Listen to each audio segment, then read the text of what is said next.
honorable mention. I'll give it to the segment where Roddy Piper destroys the flower shop.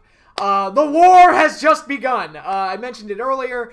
It's technically not a Piper's Pit segment, but it's one of Piper's greatest moments. And again, I thought the stuff that he did with Adrian Adonis, I think is some of his most underrated work. So if you haven't seen the segment where Piper destroys the flower shop, absolutely check that out. It's terrific. Just intense Piper at his absolute best. But counting down, my top 5 favorite Piper's Pit segments.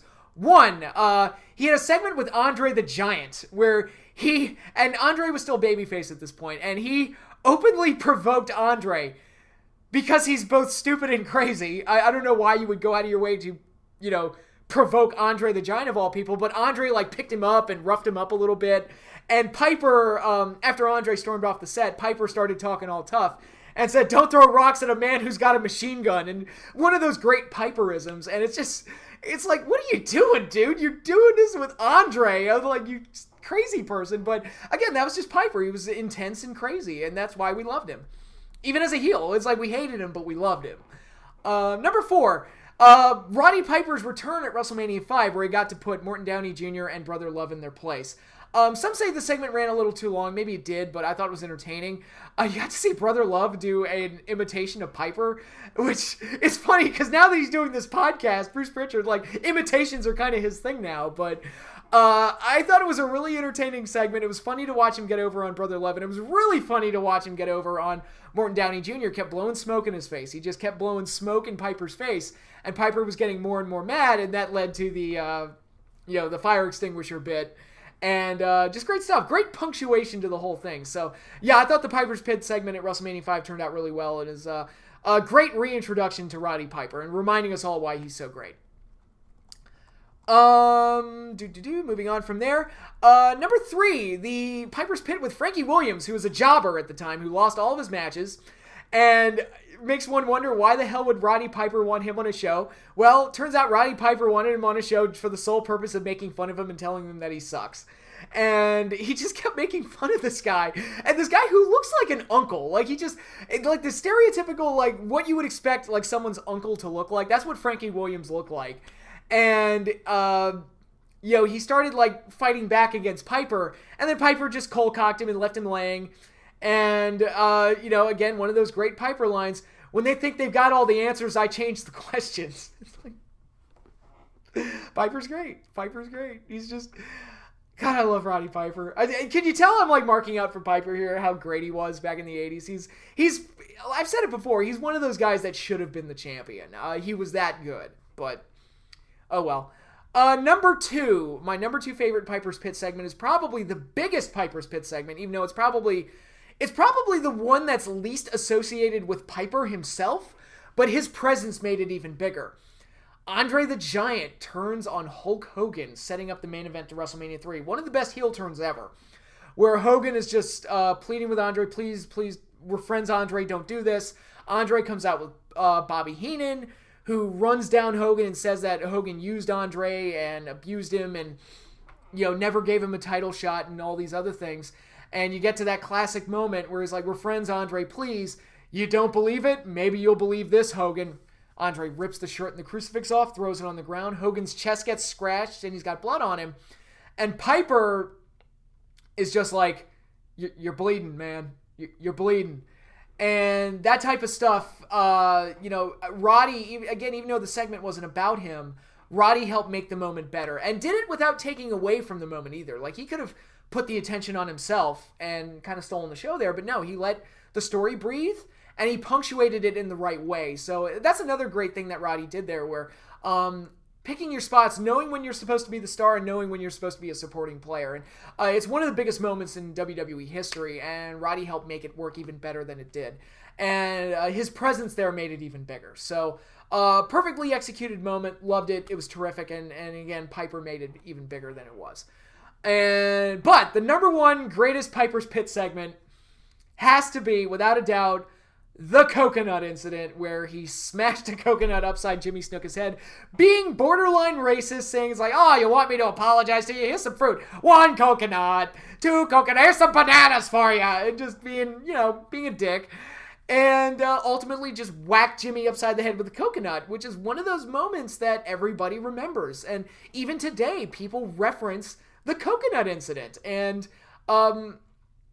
it's one of those terrific moments that helped establish Piper as one of the great villains in the WWF. And the series of matches they had, I know I didn't put any of the matches with Snook on there. They were really intense matches. I remember one I had on like one of the best of the WWF volume. I don't remember which volume it was, but I had one of those tapes, and they had a Fiji strap match at one point. That was a really intense match. And I don't know if any of their matches are on the network. I'm not sure, but they had some really intense and crazy matches. So those were good as well. But yeah, the coconut incident is just an absolutely just a wonderful, perfect moment, and one of those like defining moments of Roddy Piper's career. So that concludes my tribute to Rowdy Roddy Piper. If you can't tell, I'm a bit of a Piper mark, and I love talking about the man, so I was happy to come on here and pay tribute and pay my respects to one of the wrestling legends that I respect the most. So that was fun, and I definitely enjoyed that. But before I wrap this video up, I wanted to talk about Strong Style Evolved, New Japan's latest United States show. My overall impressions of the show, I thought it was okay. I thought there were a few too many tag matches. I know they've got some big shows coming up like Sakura Genesis, and some of their talents are going to be featured on Ring of Honor, Supercard of Honor, which, by the way, I cannot wait to do my preview video of the WrestleMania weekend shows, because the card for NXT TakeOver looks amazing. The card for Supercard of Honor looks amazing. I'm going to have fun marking out for the Lucha Underground guys being featured WrestleMania weekend. So it's like, I mean, the card for the Lucha Impact show doesn't look stellar, but it's like, but I get Pentagon and Phoenix. Yay! And it's like, God, guys, Impact, because I know you're the ones putting the show together, give me Scott Steiner versus Mil Muertes, for the love of God. I don't need the match to be that long or that good. I just want to see Steiner hit on Katrina and Mil Muertes get pissed off. That's all. And then Scott Steiner like flip him off and call him like a dead motherfucker or something. That's all I want.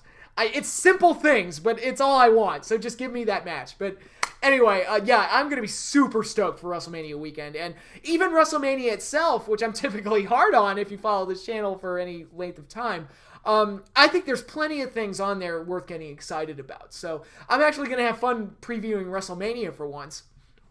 So yeah, I can't wait to knock that video out. That's going to be, oh God, you want to watch me mark out for current stuff? I'm going to be marking out like crazy, like nobody's business. It's going to be great. But anyway, Strong Style Evolved, like I said, I thought there were a few too many tag matches, especially on a show where a tag match was the main event. It kind of took away from that a little bit, made it feel like slightly less of an attraction when there were so many tag matches on there.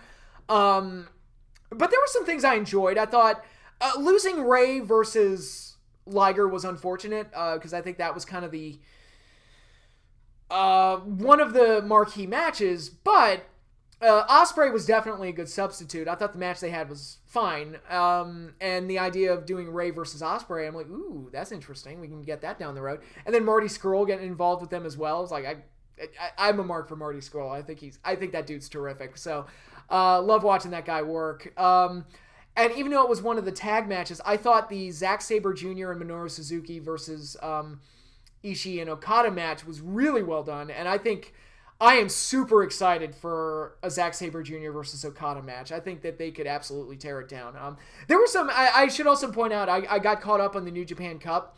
I love that Zack Sabre Jr. won it, and I thought there were some terrific matches throughout the tournament. And yeah, it was a nice surprise that Zack Sabre Jr. won it. I didn't feel like he was going to win it until it got down to the finals. I'm like, they're not going to do Okada and Tanahashi again. So it's going to be, yeah, I think Zack Sabre Jr. might win this. And he did. I was like, wow, that's going to be cool. I want to see that. Wow, it's happening this weekend too. Awesome. I'm marking out for modern day wrestling stuff. This is crazy. This is great. But anyway, I thought the match was really good. And Suzuki and Sabre Jr. come off looking super dangerous. And Suzuki, still scariest motherfucker in the business. I thought the United States title match was weak. I'm just not digging the Switchblade thing. I tried to give it a chance. I was like, maybe Jay White will turn it on and click, and he's just not clicking. It's I think the presentation is cool. I think the look is cool. He's just not doing anything character-wise to really invest me in this gimmick and in this character. I'm not feeling it with him. It's not like Suzuki, who you look at him and the things that he does, and you just believe he's the baddest motherfucker in the room. I've just spent however long gushing over Roddy Piper. You listen to Roddy talk for 2 minutes, and you instantly fall in love with the guy, because there's no one else like him. Jay White has got nothing. I mean, he's just a guy doing the moves, and there are lots of guys who go out there and do the moves. There's no, like, it feels like they gave him window dressing. It's like, oh, he's got a character now, but he's not doing anything to really stand out. And that's just my opinion. Maybe it'll click at some point. I wasn't the biggest fan of the Young Bucks either, and they eventually won me over, so who knows. But right now, I thought he had a very dull match with Hangman Page, and the idea of him having a match with David Finlay is even less interesting to me, because, oh my god, I do not see anything in David Finlay at all. That dude is generic as fuck. And you want to talk about not living up to your dad. I'm like, and David, Fit Finlay was never like the biggest star or anything, but he was always a really solid hand and had that believable toughness to him where it's like, dude, even in his mid-50s, I believe that motherfucker could beat up everybody in a bar. Like, he just carried himself that way. David Finlay's got nothing. I don't see anything in him at all. Like, and I hate to be hard, I just don't see it. And a lot of people like him. Like, I talked to him, I was like, yeah, David Finlay's great. And I'm like, really? I don't see it. And now you got this guy that I don't see anything in against this champion with a gimmick that I'm not really digging. And it's like, man, that match does not sound even remotely interesting to me. But the real highlight of the show was the main event. The Golden Lovers taking on the Young Bucks. Kenny Omega and Kota Ibushi taking on the other members of the Bullet Club Elite, Matt and Nick Jackson. Now, a lot of people were praising this as a perfect 5-star match, match of the year so far, various other things. That was the level of hype it was getting on the internet. So when I saw it, I don't want to say I was disappointed. I thought it was a very good match. I thought it was very, very good. And my one recommendation for the show, absolutely check this match out. I think it is definitely worth watching. The drama at the end was very well done. I thought Matt did a terrific job of selling, and I thought Omega's like hesitancy to want to fight his friends, that was felt throughout. I thought a lot of the dramatic things they did were very well done. And I thought the post-match stuff was also very well done, where Cody came out and berated the Bucks, and Omega like made up with he reconciled with Nick but not with Matt. So it's like, oh my god, that's the plot thickens. Like, this is going to be fun. I can't wait to see what the main event for All In is. For those of you who don't know, All In is the event that's being promoted by Cody Rhodes and the Young Bucks. And I'm like, oh my god, is that main event going to be something like Cody's team of the Bullet Club versus like Omega, like Ibushi and his members of the Bullet Club? Like, will the Guerrillas of Destiny, since they fought Cody on this show, will they team up with Omega, and will Cody get his own guys? It's like, are we gonna get the Wolfpack versus Hollywood that we were supposed to get? Is basically my, and are the Young Bucks gonna split over this? Like, the plot thickens. I can't wait to see where this goes. Cody Rhodes, by the way, one other thing on this show, Cody Rhodes, by the way, is a fucking star. That dude, I just watched the dude. It's like, that dude's a star. Like, he's a star. He just is. Everything that Jay White isn't. You look at Cody and his mannerisms and the way he carries himself, and like, that dude just knows what's up, man. He knows how to get himself over, and that's what matters. And but anyway, I thought the match was very good. And I thought it, like I said, I highly recommend it. It's definitely worth checking out. That's going to be, if you watch anything from Strong Style Evolved, definitely watch the main event, because it's worth checking out. Now, my big problem with the match is that they completely, what's been my typical knock on the Young Bucks, they completely ignored the rules of tag team wrestling, didn't tag in and out, all 4 guys were in the ring at various points in the match, nobody got disqualified, and they just had a free-for-all. Granted, they did that with some selling and some drama thrown in, so it's not like it was this complete fucking spot fest, but so there was some substance there. So again, I'm not putting the match down from that aspect. I just felt like, it takes me out of a tag team match where all 4 guys are just going in and out as they please, and nobody's getting disqualified, and all 4 guys are hanging out in the ring way too long, and the referee's not getting anybody out of there. It takes me out of it when I'm just sitting there thinking, how has no one been disqualified yet? It just takes me out of it. So That's a knock I have on the match, and that keeps me from saying it's the best match of the year so far. I still think that's Alpha versus Omega from Wrestle Kingdom, and I would even put above some of the Wrestle Kingdom matches above this one. But I think it's a very good main event. It's definitely worth checking out. I just wish, God, could you just tag it out, damn it. Do that stuff. And actually, if you're not going to do that, an easy way to fix it, just book it as a tornado tag. Like, there you go. Problem solved. It completely takes my complaint out the window. Let me book this shit. Put me in, coach. I'm ready. I could totally book this shit. Okay, here's the thing. I don't want to be a booker. I want to be like a fixer. Just give me the format and just go like, oh, you want to just not tag in and out throughout the entire match? Well, fuck it. Just make it a tornado tag. There, boom, fixed. Just make me the fixer, damn it. Because I used to say that a lot with a lot of like Russo's booked impacts. I used to say, it's like, God damn it, I wish I could just have like a red pen. Just give me the format. Just give me a red pen. And I was like, all right, do this, don't do this. Change that so that this makes sense and blah, blah, blah. And that's like, all right, there you go. Just let me be the fixer. That's all you need. Because a lot of times it would just be like one or two things that needs to be fixed, but they were like pretty big mistakes that were easily avoidable. And it's just like, dude, just let me fix this shit. Come on. Yeah, wrestling companies, hire me, the fixer. The fixer. This guy right here. That could be my gimmick.